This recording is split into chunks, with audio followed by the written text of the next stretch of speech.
pasi oyo banani bakosilisa yango parce que ntango tozali toza kati na guerre toza na mpasi mokili mobimba eningani signe de temps tokosenga kaka epa na ye mokula lelo asisa mpasi na biso bongo bie bongo te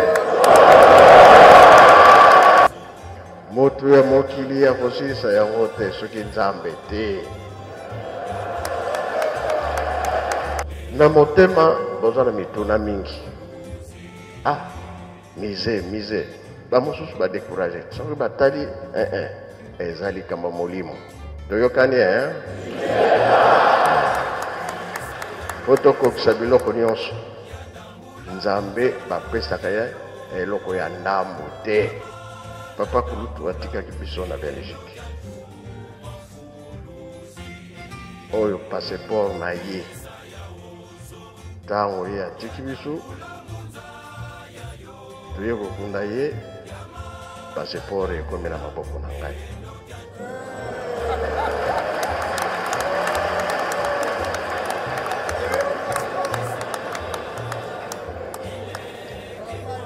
ezala bapapa solo papa Alphonse bapapa King soki otuni bango wapi pasere ya papa bakoyeba te place ezali menga eza na maboko na ngai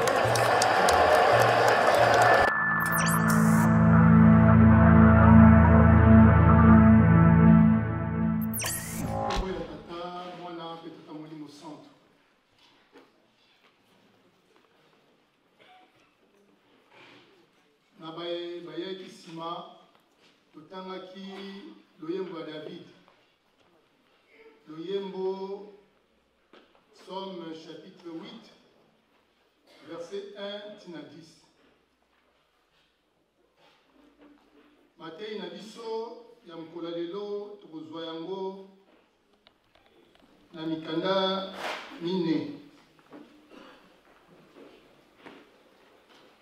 Mais tout au long, il y a prêche nangai, il y a des moments dans le cantonné quelques chansons. Oyo toyebi yango malamu toyemba. Ombala nyonso na kopesa explication peut-être que na compagnon na nzembo to pe na kosenga chorale yemba na nzembo yemba la biso. Mukanda biso tokotanga ezali na Genèse.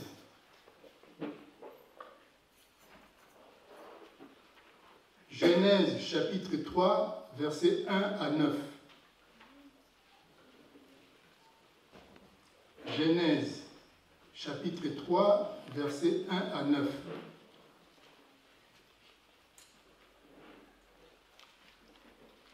Yami Balé, autre tanga, Trozwana Jean 1, versets 1 à 3. Jean 1, versets 1 à 3. Nikane zale belé être frola mokaka na l'explication na ngai ta musuna bano senga nzembo ya kompanyango tona tozantu mulaite ya misato tokozwa na 1 Corinthiens chapitre 3 versets 16 à 18. 1 Corinthiens chapitre 3 versets 16 à 18. Né à Souka, Ekozala na Jacques, verset 4, chapitre 4, verset 5. Jacques, chapitre 4, verset 5.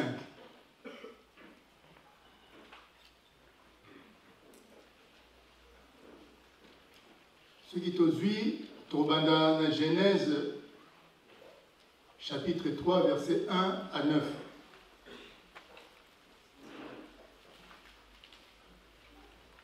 Mutuya Mukanda ezali, tentation et la chute. Le serpent était le plus rusé de tous les animaux des champs que l'Éternel Dieu avait fait. Il dit à la femme, Dieu a-t-il réellement dit, vous vous ne mangerez pas de tous les arbres du jardin? La femme répondit au serpent, nous mangeons du fruit des arbres du jardin, mais quant au fruit de l'arbre qui est au milieu du jardin, Dieu a dit, vous n'en mangerez point et vous n'y toucherez pas. Jean chapitre 1, versets 1 à 3.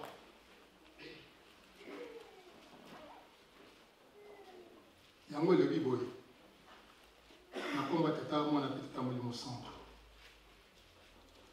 Au commencement était la parole, et la parole était avec Dieu, et la parole était Dieu. Elle était au commencement avec Dieu. Toutes choses ont été faites par elle, et rien de ce qui a été fait n'a été fait sans elle.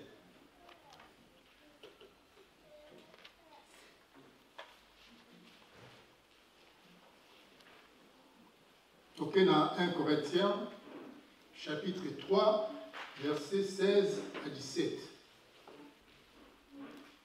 Chaque chapitre 4, verset 5, et c'est la page 1218.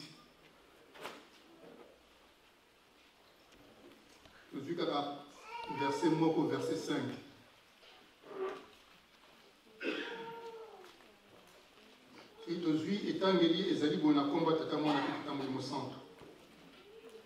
Croyez-vous que l'écriture parle en vain? C'est avec jalousie que Dieu chérit l'esprit qu'il a fait habiter en nous.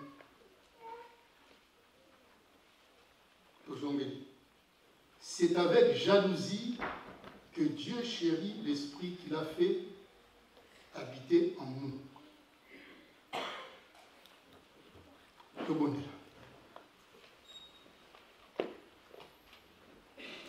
Nazola kwa se ye mwana itata mwanda velela. Nzambi ame papa simu kimba mchangani.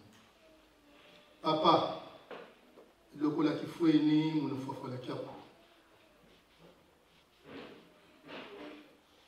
Ngeye wansola tuka kiabutukako.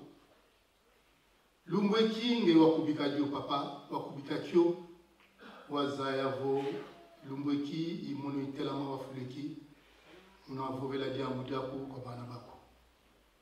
Nsamwe utata tilu mchawunu katuze uko. Kanti nge mwabantu kaka usadilanga mchawunu papa nge zolelevo dia mudaku jagaika mwana mono impasa muntu. Papa votadidi kimuntu kiame se avova makimuntu.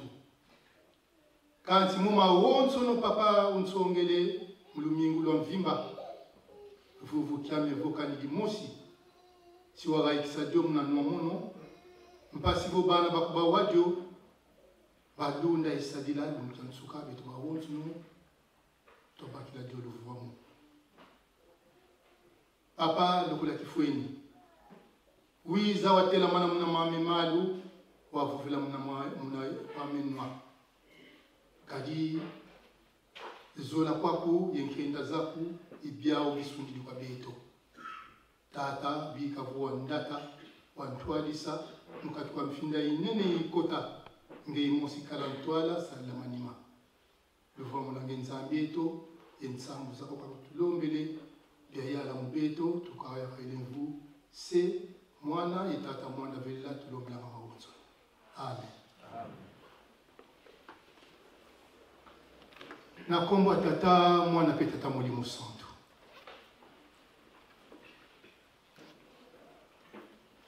Tutangaki mukandalo yembo. Tangu tokoti awa na koyoka mama selo yeko sambela awa. Alobina biso tokoti awa biso nyonso to prêter serment na nzembo toyembaki nsilo nzambi to prêter serment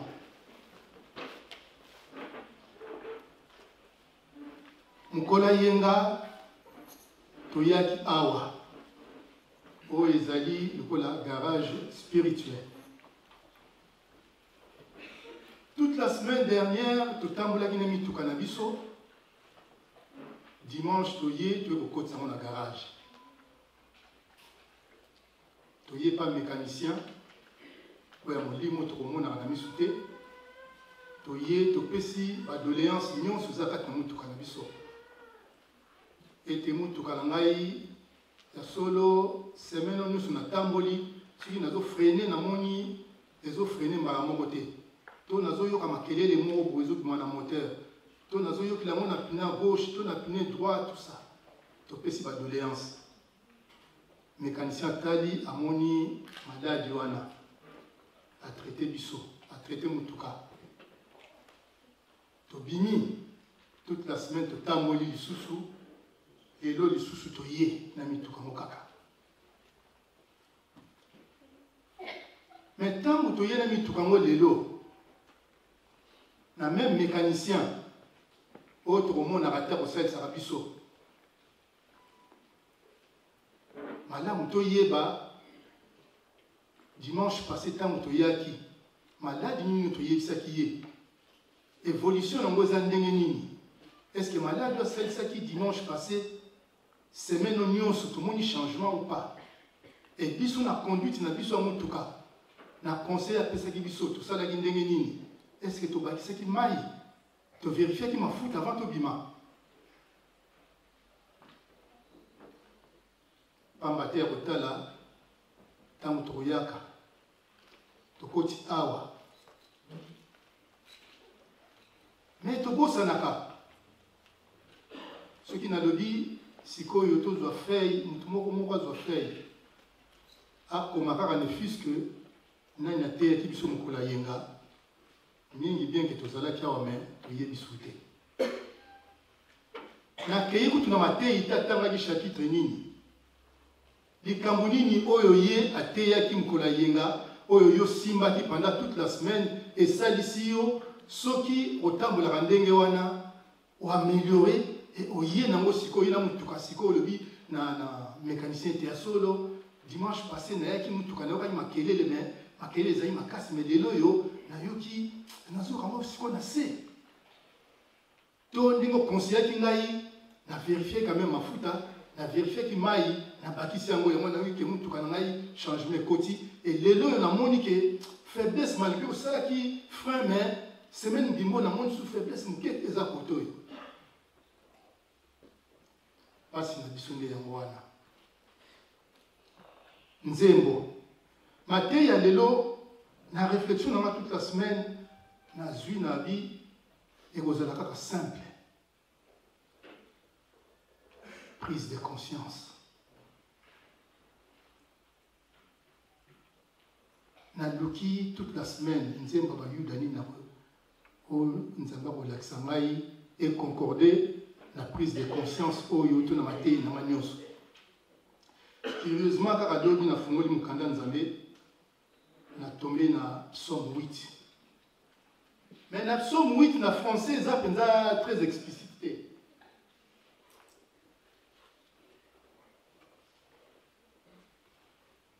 na lingala nde moto epesi ngai neti mwa kizunguzungu na motu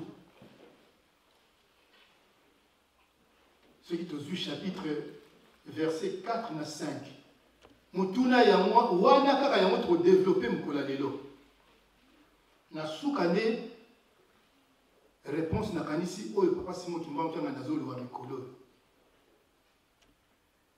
pamba te soki bapesi nga mateyi toute la semaine comme nakosalaka butu tozala na habitude motu na moto aza miziki nazoyoka mosusu ngai nazwaka kaka nini bamani nyonso ya kala nyonso na sikoyo nazoyoka bamessage mpo nzambe inspire ngai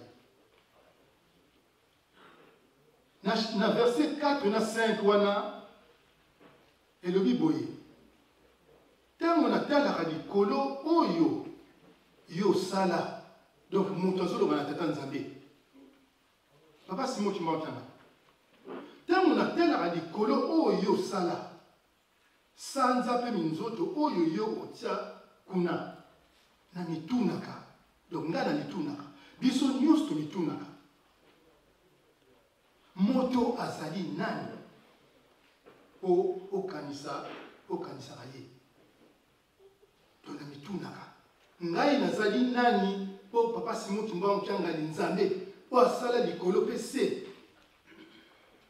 akanisaka ngai akanisaka yo akanisaka biso moto azali nani po obatela ye toza banani po ye papa Simon Kimbangu Kiamani abatela biso toyoki na nzembo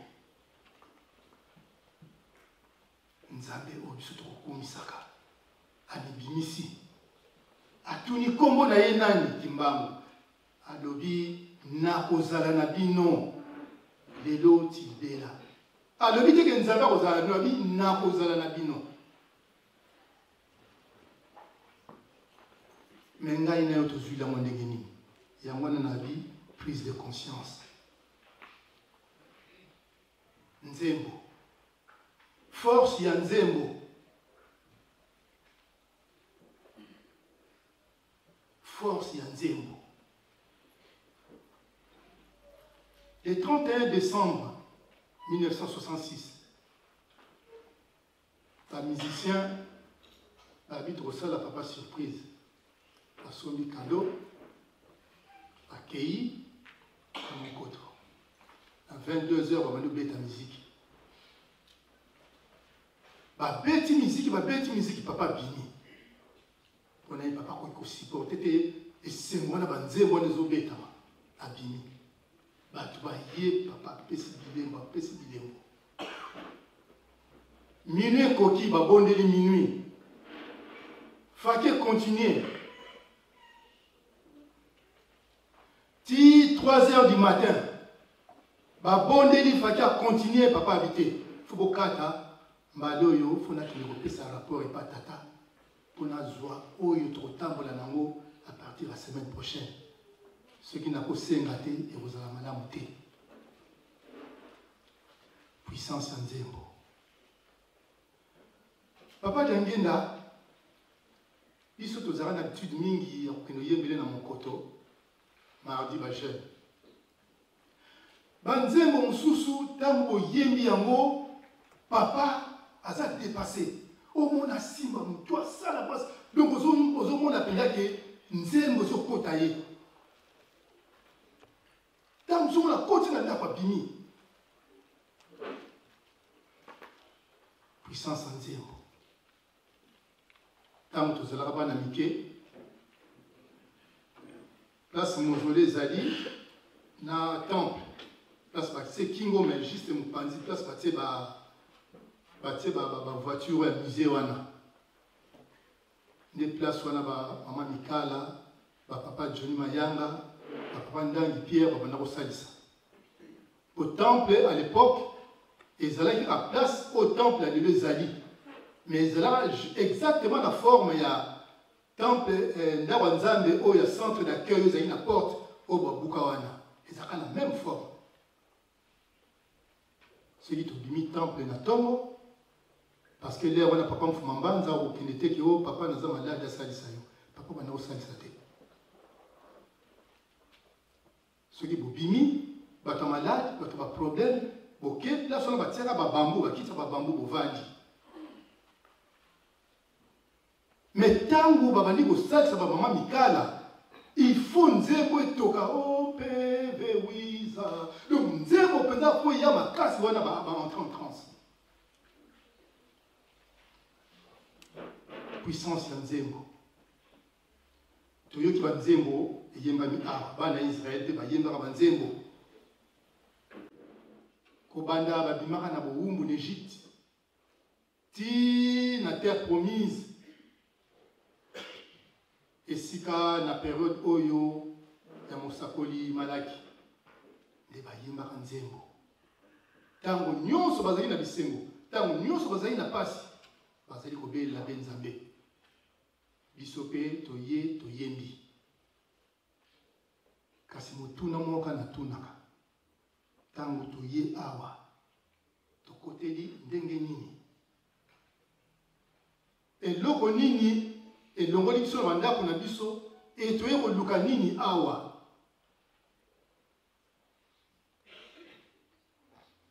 napesi exemple la voiture donc nga soki na ye awa biso na ngai parce que mécanicien spirituel à Zaliawa, 4 semaines, na yokaki makelele na moteur, na yé pour réparer yango pour semaine prochaine na Zalamalam.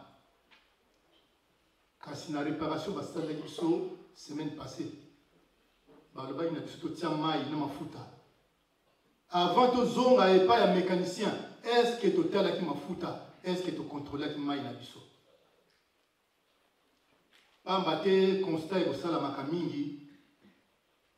Tango mutazali koteya to mutaleki boso zali koloba makambo mingi koloba ma awa na suka mutazali kotuna yo oh likambo yo baloba tango ler nini oh likambo yo ya nini mbongo zo senga ya nini mais loba mia na boso donc il dit ko la ça été troyaka na garage to yebi na biso maladi za kati na voiture na biso te pamba te soki but na biso ezali ete to kei na garage pour ba réparer maladi za kati na mituka na biso. En tout cas, semaine prochaine, tant que Zonga Awa, il faut que la semaine passée, il y a qui déjà pour nos frères qui bien été.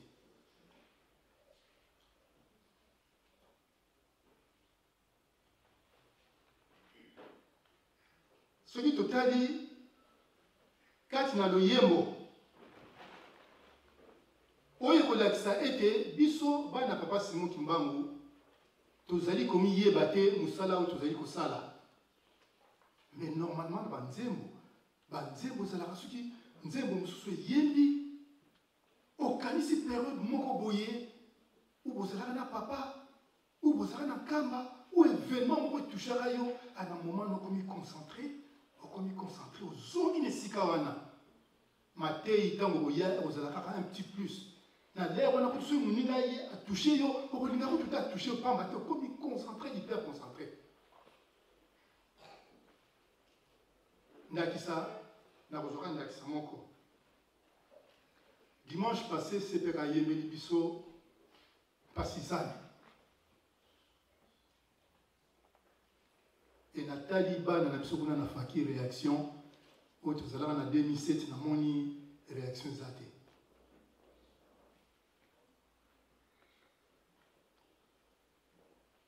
Or, nzembo wana tango tobetaka yango, maya biso kitaka biso.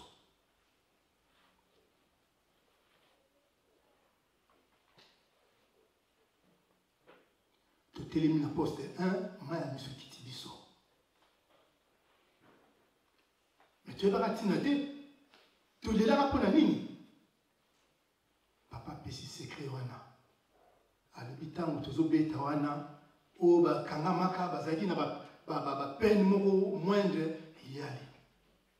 Alexis Bango. Force yanzemo. Siko yongai nazali moyembi.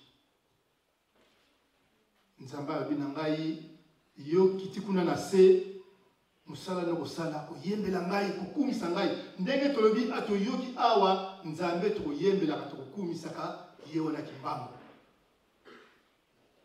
Ale papa bia yo kende kuna na satan yo to bano kumisa ko satana kufa ka soni ngala ye na satan na koti na korali. Allez, samedi, il y a une répétition. Dimanche, il y a une conscience tranquille. Mais tu y a un yoki, nzambe otoku misaka, Simon Kimba, Amila Kisi. Mais yo va pesa au kumba nous a chéri ben. Faut yembe la raye, mon kile yeba ete yende. Mais dimanche, il y a invité. Tata la maman, madame conscience. Et ça la katina biso. Parce que rapport au milieu d'été, il y a un koreki, a yemba nzembo moko boye, oba yebe on badanga. Les arabes refrain. Pour découvrir les camos dans le dit tout à l'heure.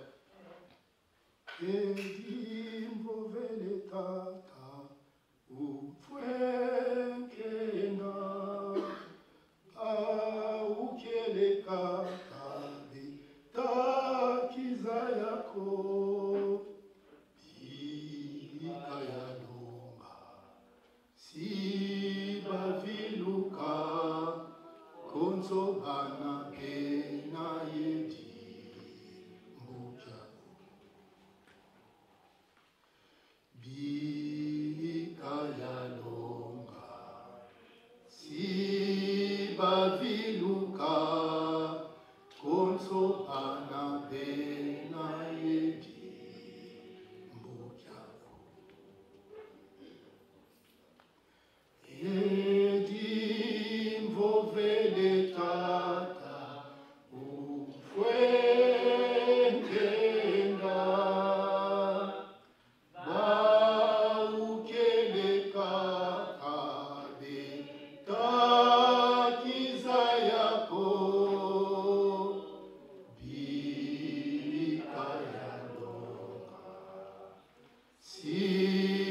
baviluka konso bana bena yedi mbukyaku bika yalonga si baviluka konso bana bena yedi mbukyaku. Tata yokelanga mawa wana papa mfuma longo azo senga kana tata oya yele lo alobi na biso ki ete nzambe tokumisaka kombo na ekimbanga abi yokelanga mawa po bana na ngai bazali komiyeba te tikana teya bakobongwa na me apesi condition oyo kaka baza na bilembo na ye bikaya longa si baviluka konso bena edimbu kyaku. Prise de conscience. Lorsque nous taliban na Israël, bango tant bazo yemba bapsom oyo e kabola makana ba ni bale ba bite ni bale ya kukumisa tishli to oya olele pa nzambe to filo et to yebi ete bapsom na 150 David ya komaka ka 73 12 komama Nazar bana kola bakomaka 11 Moïse mibale Salomon pardon mibale Moïse moko et Ethan bakomaka moko biso na mokola lelo ozana plus de 150 banzembo mingi kuto yembama oyo toyebi kuto te na lingomba na biso nde kuna na banzembo toleki na biso. Prise de conscience. Toleki kuna na mibeko oyo toyebi ete bana Israel nzambe apesaka bango mibeko kobanda bakotaka bowumbu e bowumbu bakotaka yango na tina négligence ya mutu moko kaka négligence ya mutu moko koko na biso Abraham ye azalaka camarade ya nzambe même ntango azali kokende tumba Sodome et Gomorre ye amoni bato mais asosolaki ete ezali nzambe bango misato mais na négligence elika moke akotisi bowumbu libota na ye mobimba nzambe alakeli abi libota na yo kokende bowumbu e yango wana soki totali kati na Jérémie 48 verset 10 balobi na biso malamu etumbu elakelama mabe elakelama na mutu oyo akonéglige mosala ya tata nzambe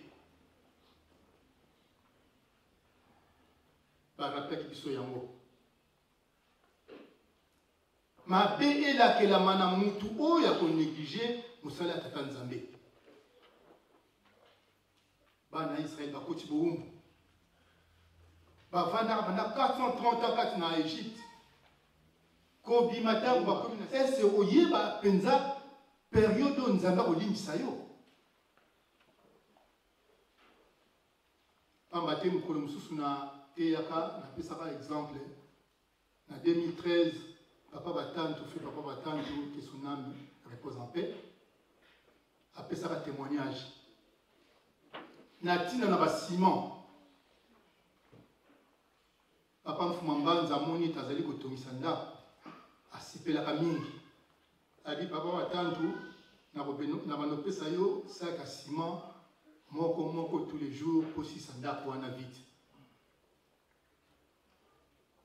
mokola liboso papa batantu akeye papa dasi apesi sac moko ciment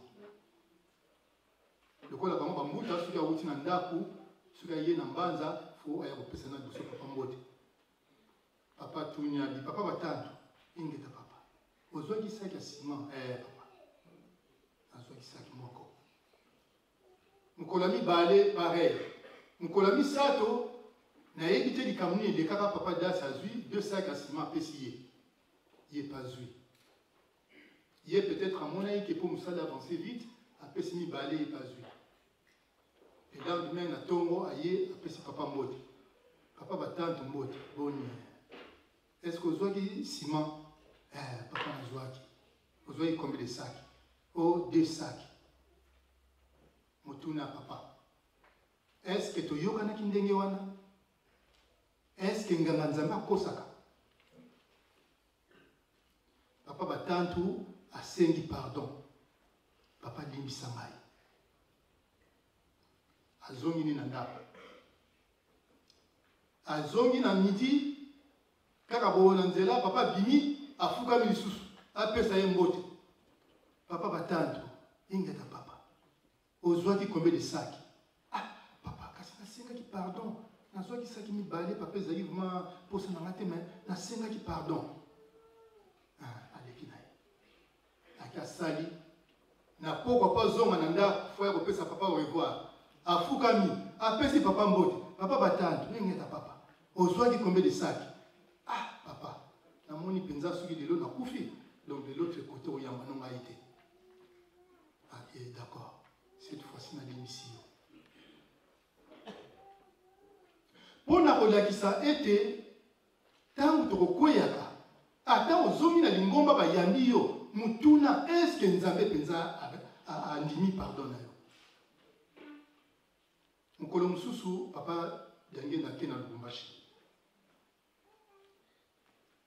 akomi kuna nsinsani ndenge ezalaka toyebi na limanzeke barythme wana jeteki dirigeant donc nsinsani makasi ti molili ekoti ezalaka na tata moko kuna ye akweyaka na lisumu kobo na mwana ya papa diacre moko kuna tata nazalaka na bozwi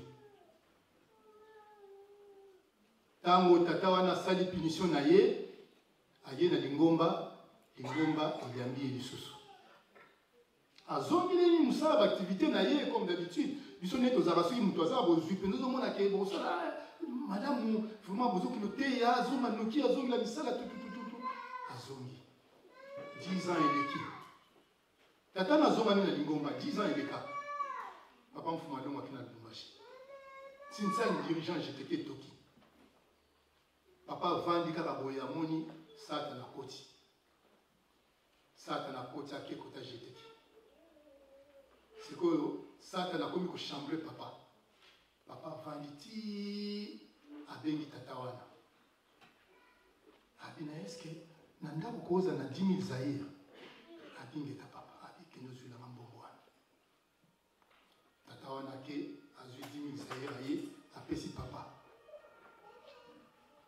azwi 10 000 zaire wana tie kota dirigeant akati nsinsani mbaka moko dirigeant gagné papa alobi na ye kobanda lelo na limbisi yo 10 ans après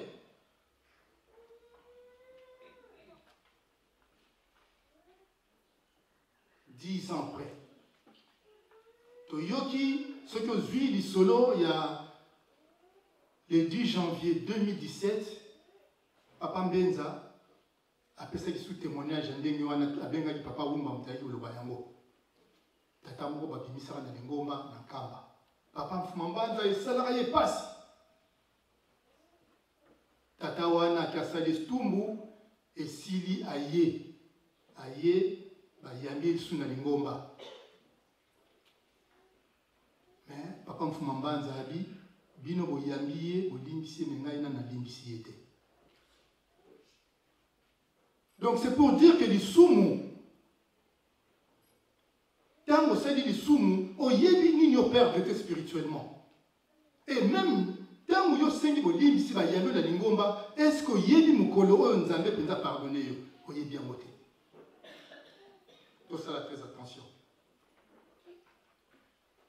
Matin na biso tolebi kuna na livre ya Moïse ya Genèse 3, 1 à 9. Lisolo ya Maman Ève. Maman Ève, yé na papa Adam. Parce qu'il dit que là, moi, les bossons, nous avons salaki. bango bazalaka na force ya liloba oyo tolobi na nzembo. Soki toke kuna na Jean 1 tomoni te enebandeli ezalaka kaka liloba pamba te eloko moko ezalaka na mokili te. Nzambe azali kosala biloko nyonso na liloba. Mokolo ya liboso alobi likambo esalama esalami. Mokolo ya mibale alobi boye esalama esalami. Mokolo ya misato alobi oyo esalama esalami. E nguya wana Nzambe azwi apesa ngo pa koko na biso Adam na Eve. Bazali na puissance ya koloba na Satan, fatan Satan kokwea musika ne papa yesa biso.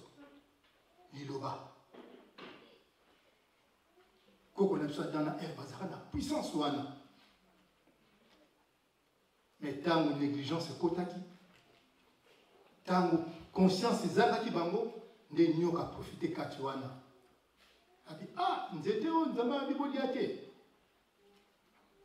Soki bolia yango to misu na bino kofungwana neti kaka ya ye. Mama Eva kwei. Azwi apesi pe papa Adam. Bango bale ba kwei. Tout de suite bamoni te batikali na bilamba te. Totala nanu nani wazara na bilamba te pona kobima. Kindoki azwaka. Tout de suite bamoni ete bakwei. Mais Nzambe apesaka bango nyonso. Na nguya nyonso apesaka bango. Yango na mokolo ya lelo ngai na yo ndenge tolobi tozala prise de conscience. Ete mokolo ya lelo yo lukutakani Nzambe amoni ete bana na ngai esaleli oyo bazokende nango yango te. Azongisi lukutakani.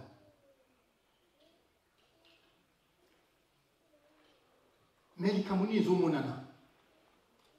Papa alobi na biso na kozwaka ka moko ya matanga. Oyo tomona po tomona ete tozali kokwesa Nzambe. Nzambe oyo biso toyembi awa toyebi ete oyo tokumisaka ye wana Nzambe kimbangu. Mokolo ya liboso biso tozokwesa Nzambe. Tozolongola ye bilamba. Pamba te mwana na yo na ndako soki opesi mobeko olobi na lingi fleur oyo ezalaka esika boye. Soki ye azwi yango adeplace yango yo tata kosepela te. Mama kosepela te. Okomona ete mwana akitisi yo apesi yo valeur te. Nakozwa kaka ka moko matanga. Balobi na biso tango bozali na matanga. La famille proche yango kaka mutu koka ko veiller. Donc biso bandeko tokokende okei avant minuit olongwe. Mais qu'est-ce qui se passe mokolo ya lelo? Mokolo ya lelo tozali komona tozongeli matanga ti 2h 3h du matin tozali matanga. Nani yango oyo tozali kokitisa. Likambo wana malamu lingomba to bana kobengisa batono bazali kokwesa likambo wana. Ko rappeler bango à l'ordre. Lokutaka na lobi matanga minuit avant minuit c'est tolongwe. Mais ti lelo siko teli ba matanga mingi eleki mikolo yo 2h 3h ti to lali na biso pe. Est-ce que tu respectes Nzambe na biso? Est-ce que Nzembo to yembi awa Nzambe to kumisaka yeona kimbangu? Est-ce que vraiment auto lobby na auto zo sala ekokani? Mutu na mutu akele ko pesa réponse. Pamba te sur totali kuna na 1 Corinthiens ya lobi na biso ete biso tozali temple ya Saint-Esprit. Donc ya zakati na biso. Donc, oyo nyonso biso tokosala, il faut ezala kaka na lokumu na ye. Et tango kiti kuna na se na Jacques, ya lobi ke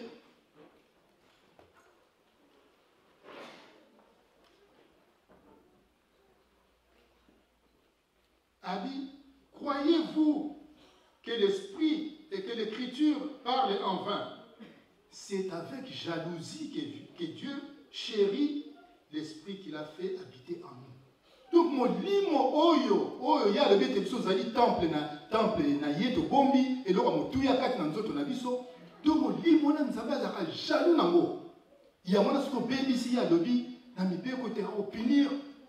Ba tata na soko bana na 3e ti na 4e génération. Na première, 2e ti 4e génération ko punir. Na oba ko to sarayete. Total kaka ngai na yo itamboli na biso. Eza ndenge nini? Est-ce que tozali kopesa nzambe na biso lokumu? Nde ya mwana tosenga na jeteki apesa biso nzembo ya liboso. Nzembo ya liboso boyembaki.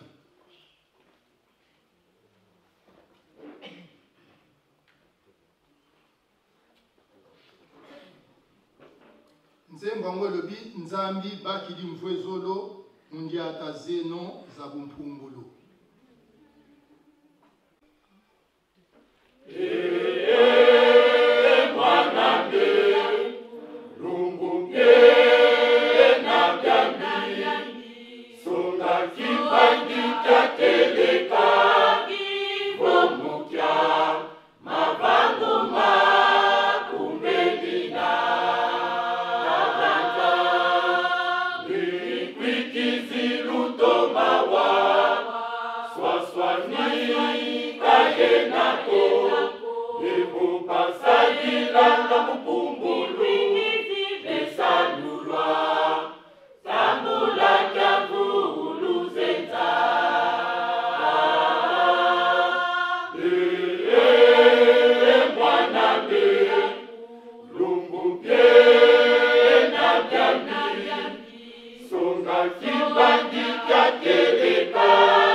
Merci, Jeteki. Prise de conscience. Nzembo elobi mwana na ngai mikolo ezali mabe. Papa Simon Kimba Okiangani azali ko continuer ko répéter yango. Pasi ezali.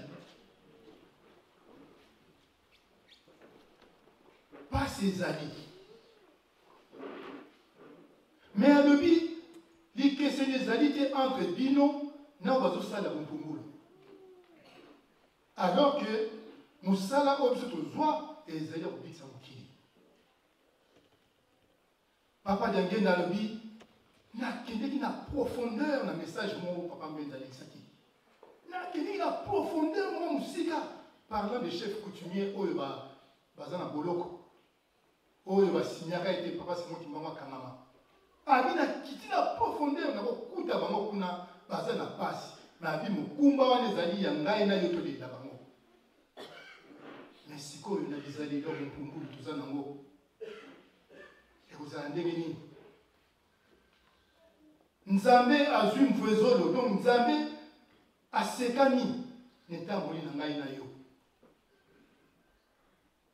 Nzambe asekani netamboli na ngai na yo. Le 2 septembre 2018, papa Simon Kimbangu Kiangani, le dimanche, après cet exemple, à l'obi bamisusu, à okenda bokanisa nzoto. Pona nini pasi leki, batumabe baleki, akanisi nzoto. Mais à l'obi akanisi nzoto na mutu.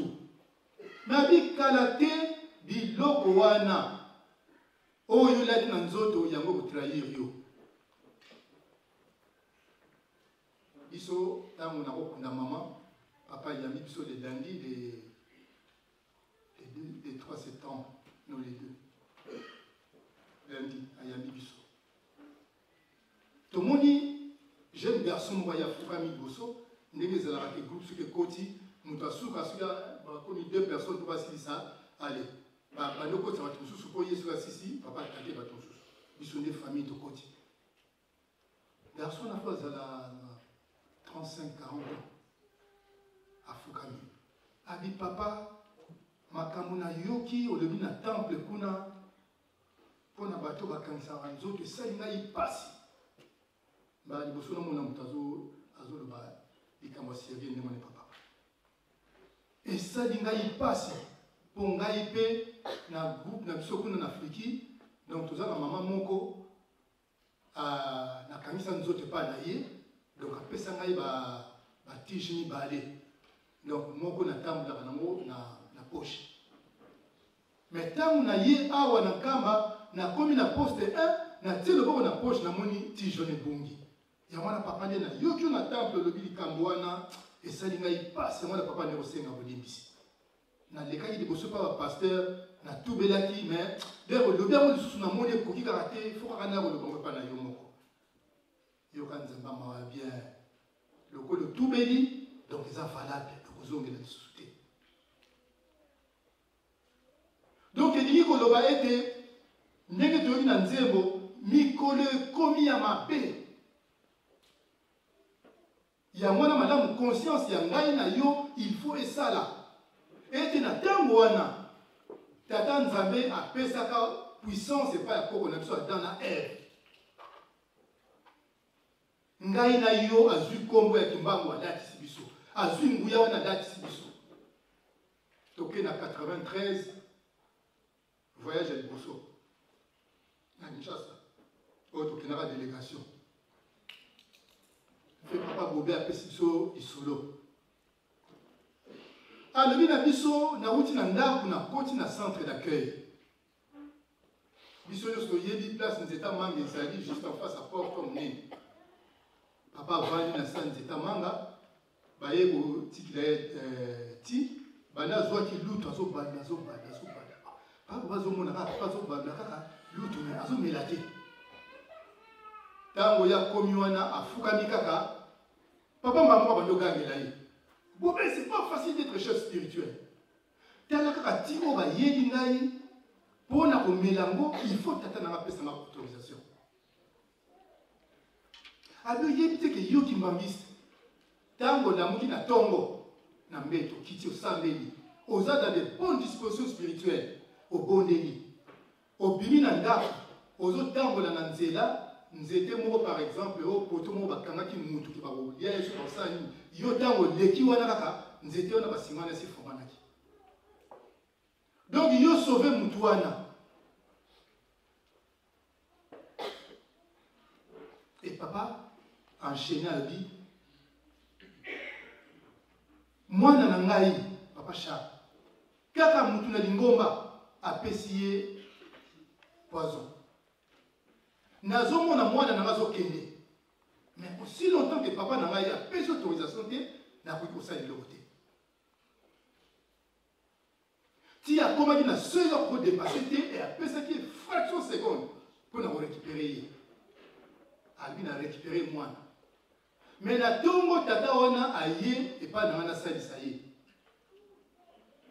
Tata wana fukami mais tata dans la pesingai a pesingai ekila. Abi salisa mutuana mais kozala na kanda na yete. Total na mikamwana. Nguya one pesa melingai na yo mais badobi ke oya sanyo mabe na tongo aye kolela yo pasi mais bondela pona ye kozala kanda na yete. C'est pas facile. Mais ngai na yo to pesa meli mukumba wana. Et te biso photo sala, photo de la mokili. Na tango sozo de la pona Syrie, tozo de la pona mboka nini. Bango kuna bayebi na bango te. Bayebi te ke yo na ngai to pesa meli mukumba wana to ye awa pona kolela. Mais ngai na yo ndenge papa zoloba binemi na kati. Koswa na biso na biso. Kotonga na biso na biso. Kobunda biso na biso. Je te dis que c'est son deuxième bon nom.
Salut,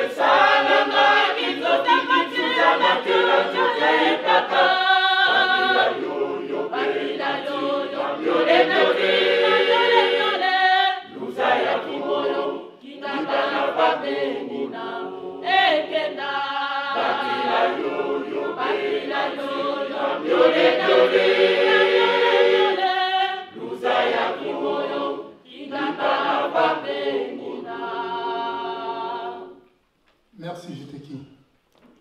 Nzambe azali na kanda o tozomiye bate. Azo te ya biso azolakisa biso tokóma na mpona tocomprendre tout ce tozaba nani conscience wana eyela biso ti kino mibimisaka ngai nazali nzambe na kozala na bino libela banda lelo ti libela mais tozocomprendre kaka te yango wana lisusu yango motuna oyo moto azali nani mpo nzambe akanisaka ye ngai na tokende na ndako tose pose question mais ngai nazali nani mpo papa Simon Kimba okiangani akanisaka ngai nazali nani mpo abatelaka ngai kaka malgré mabe na ngai ye alobi mpa tozokende ekoyinda donc autilize baterme moko ezali ke esala déclic kati na biso mais ezosala kaka te abi ekoyinde mpa tozokende yango wana azali jaloux na eloko motu yango atia kati na ngai na yo pamba te eloko wana yango déclenché prise de conscience mais eloko wana ezodéclenché prise de conscience te yango na nzambe aza na mawa mais ye alobi nini mpona kosukisa likambo moko kaka telemeli mikolo papa Simon Kimba ngani deux phrases batela molimo na yo batela kondima na yo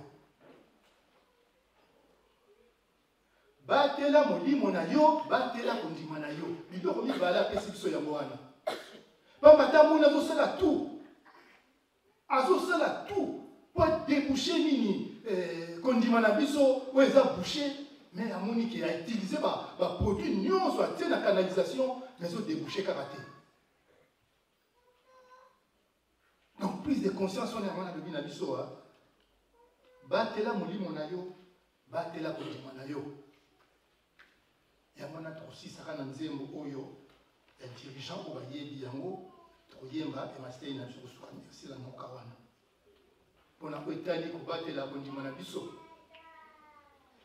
nge munkwikizi kebalukwikibu ndamba mbote wasonele mufuluza mwelaku katizaya kwakuvo kwatwambibe vambulwa baveledi benga munke wase katizaya kwakuvo wantwambibe vambulwa baveledi benga munke wase simba lukwiki lubonso disudya kumpe lunda misi kumpasi wa bake mpuluzu kadiminu kya kukikuvuluza taletibate kafwa diludilubye nabuzu baveledi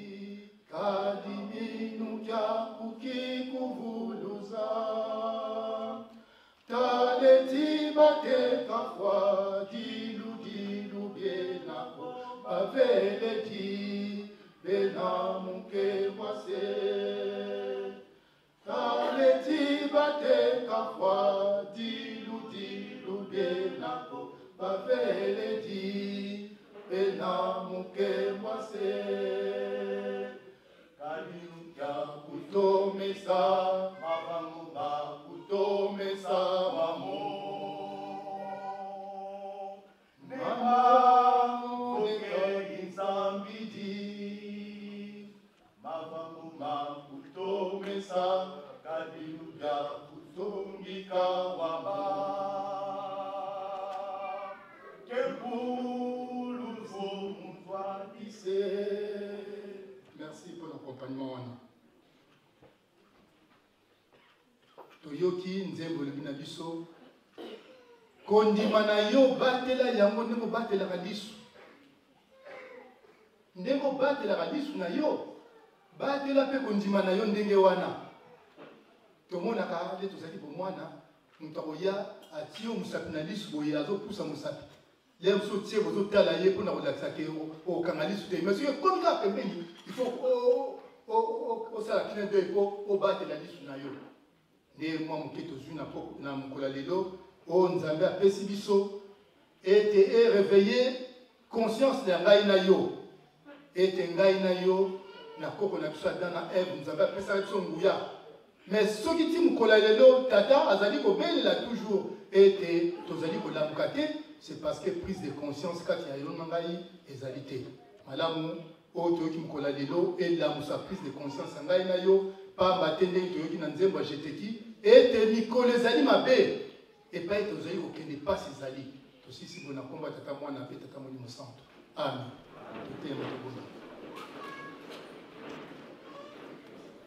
tosala esele to na mazulu bikazina lya kula zituswa kimfumu kya kukiza lizolo lwa kulavanga mabantoto kotsumu mazulu japo tokalumbuka lumbu tuvanako utululuka mizeto endoloka tululuka matangi kutusisi ko muna mpuku munu kantu tuvuza kwa mkoa yambi kadi kimfumu ikyapo yengolo nkembo inzitusu yamvu amen.